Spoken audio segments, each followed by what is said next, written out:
Part 5. Bombs, Rockets, and Torpedoes. In the last lesson, we talked about marksmanship, though it was strictly in reference to directional weapons, cannons, and machine guns. That list would be incomplete without bombs, rockets, and torpedoes. They are effective, but have a limited range of use. We devoted a separate video to them. Bombs can be carried by all aircraft classes. Torpedoes can be carried by medium bombers and torpedo planes.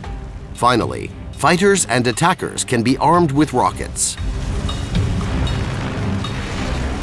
There are different caliber mounted weapons. The higher the caliber, obviously, the faster they take out major targets. For example, bases and airfields. It is better to use lower caliber bombs and rockets for smaller targets. Torpedoes are best against large ships.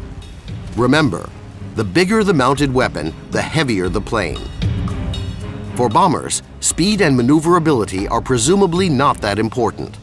Attackers taking out land-based equipment from low altitude should first drop their loads before joining aerial battles. Fighters should think about whether it's worth taking bombs or rockets for land-based targets as opposed to flying lighter. Let's move on to bombing. We'll start with attacking enemy pillboxes. Our heavy bomber has 4.5-ton bombs on board. They are best for destroying heavily armored targets such as pillboxes and ships. Because the bombs are securely in their bay, hitting the drop button will only release one of them. If they were mounted under the wings, 2 would drop at once to maintain the plane's balance and aerodynamics. By the way, this is only true for realistic mode. In arcade mode, bombs are always released one by one. The special bomb sight shows where released bombs will fall. More accurately, there are 2 sights in the game, realistic and virtual. And we're talking about the realistic one when we mention the bomb sight.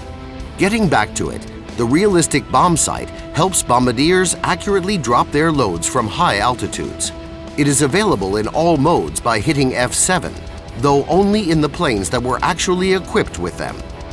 You can zoom in using the Z key or the right mouse button, something that will make it easier to aim from high altitudes. All right, so we're flying at about 4,000 meters. You need to get into your approach ahead of time and be exactly horizontal for the scope to work. It is also good to decrease thrust to 50 to 70%, as the bombs are more accurate when the plane is flying slower. Let's move on to the bomb sight. As soon as the pillbox is in our crosshairs, we press the space bar. A direct hit. As you can see, it's all very simple. Now, let's talk about the virtual sight. There it is. In arcade mode, all planes are equipped with this type of sight, while only bombers have it in realistic mode and the simulator does not. The virtual sight is only visible when there is at least one bomb on board. Drop your last one and watch it disappear. Historically speaking, fighters don't really do any of the bombing.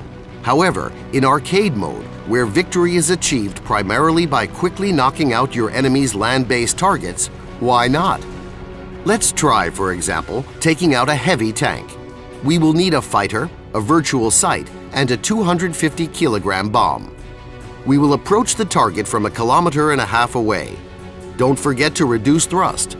As soon as the tank is in our crosshairs, the virtual sight turns red, and it's time to heave-ho. Nicely done. You can also give bombs a delayed timer from 1 to 10 seconds. That is so that when you drop bombs from a low altitude, they don't take your plane out along with the target. A delay of a couple of seconds even gives you a shot at blowing up a fighter who is right on your tail. You'll have time to fly away while your enemy will be caught in your bomb's shockwave.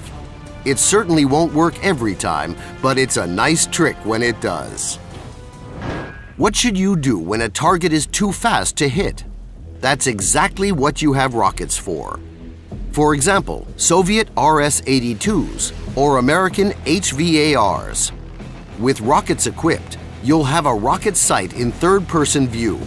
There are 4 marks on it for different ranges: 200, 400, 600, and 800 meters. Regardless, we recommend getting as close as possible to your target, seeing as how the closer you get, the smaller your spread will be. The R key is the default launch button for rockets. One quick tip: if you shoot straight at your target, your rockets will probably explode away from its sides. Shoot a bit to the side, to the left or right of a small target. That way, you have a much better chance of scoring a hit. You can also set an explosion distance for your rockets, from 200 to 1,000 meters.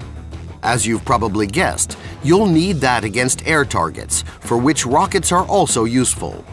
Let's set our range for 600 meters and hunt for some enemy planes. What's that? An enemy bomber just took off? Well, that was a mistake. We have 6 rockets equipped. Let's try to bring him down. Okay, so we have 2 options.